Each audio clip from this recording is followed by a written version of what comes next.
สวัสดีครับวันนี้จะมาขอพรีเซนต์สัญญาณการขโมยของเทคโนรุ่นซูเปอร์ทูเวย์ครับเทคโนครับรุ่นซูเปอร์ทูเวย์นะครับประกอบไปด้วยกล่องคอนโทรลกล่องควบคุมครับกล่องควบคุมไซเรนและชุดเฉพาะรุ่นติดตั้งโดยไม่ต้องตัดต่อสายครับผมจะปลั๊กได้เลยและแบตเตอรี่สำรองป้องกันการถูกตัดสายไฟเมื่อไหร่กล่องคอนโทรลจะวิ่งหาไฟแบตเตอรี่สำรองทันทีและระบบจะทำงานปกติครับรีโมทมี2ตัวนี้กันน้ำ 100% ตัวนี้เป็นตัว two way ทั้งรองทั้งสั่นครับปุ่มทุกปุ่มจะจมลงไปนะครับดูครับจะไม่มีโอกาสว่าไปถูกมันโดยไม่ได้ตั้งใจเพื่อไม่เสียเวลาผมได้ติดตั้งเรียบร้อยไปแล้วนะครับกับรถ MXX นะครับเทคโนครับผมดังนี้เรามาสาธิตการใช้งานนะครับก็คือปกติครับผมกดล็อกรถจะดัง1 ทีพร้อมไฟเลี้ยวกระพริบอีกทีนะครับ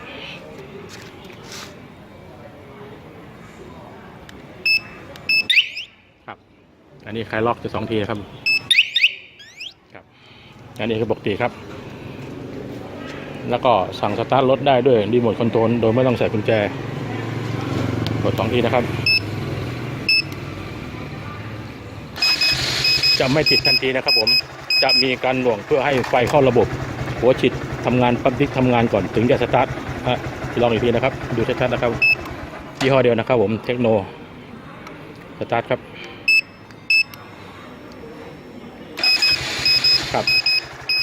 จะไม่กระชากเหมือนยี่ห้ออื่นนะครับผมของเราจะหน่วงให้เพื่อให้ไฟเข้าระบบก่อนดับเครื่องครับถ้าปกติแล้วเราล็อกใครมาถูกรถปุ๊บไซเรนจะร้องพร้อมไฟเดียวกระพริบประมาณ4 วินาทีแล้วจะหยุด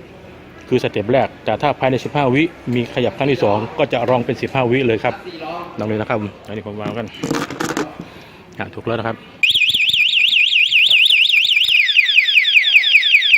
ร้อง4 วิครับ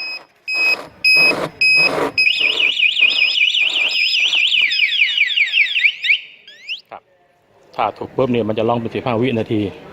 ทีนี้เวลาเราล็อกนี่กลัวไซเรนไปเสียงดังหนวกหูคนอื่นเราสามารถล็อกเงียบได้ครับโดยกดปุ่มแช่นะครับผมไม่ต้องกด2 ทีนะครับไม่มีเสียงเลยกดค้างไว้ครับล็อกแล้วครับ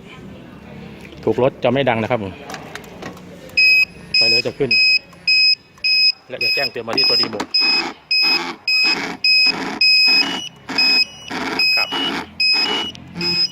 จะแจ้งเตือนที่มันรีโมทตัวรถไม่ดังนะครับไม่ว่าจะอยู่หมวดล็อกเงียบหรือล็อกดังถ้าตอกด้วยกุญแจเหล็กตัวทีหรือกุญแจผีไซเรนจะดังทันทีครับพร้อมตัดระบบไฟทั้งหมดนะครับตอนนี้อีกระบบหนึ่งเนี่ยนะครับสมมุติเราจอดทุกครั้งเราจะล็อกแต่ถ้าวันไหนเราจอดและเรารีบลืมล็อกครับตอนนี้สาธิตการลืมล็อกนะครับปกติแล้วเราจะสตาร์ทครับอันนี้สมมุติถูกตอกกุญแจหรือกุญแจผีหรือกุญแจตัวมันกุญแจก๊อปปี้ก็แล้วแต่สตาร์ทรถขับขี่ไปนะครับเราสามารถกดรีโมทดับไฟตัดเครื่องได้ทันทีครับ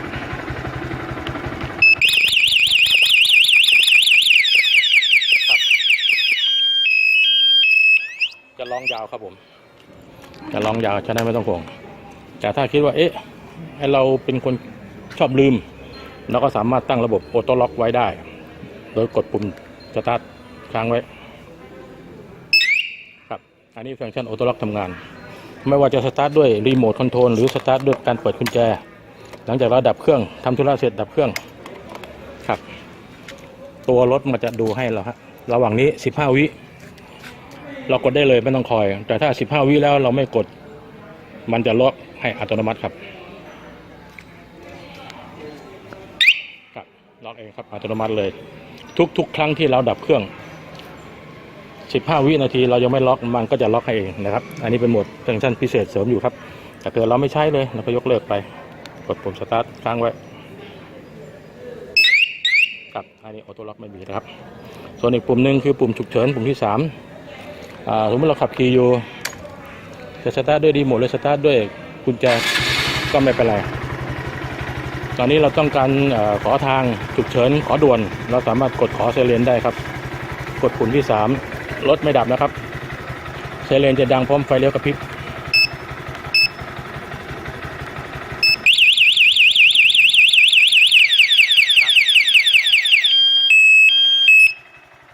รถไม่ดับนะครับ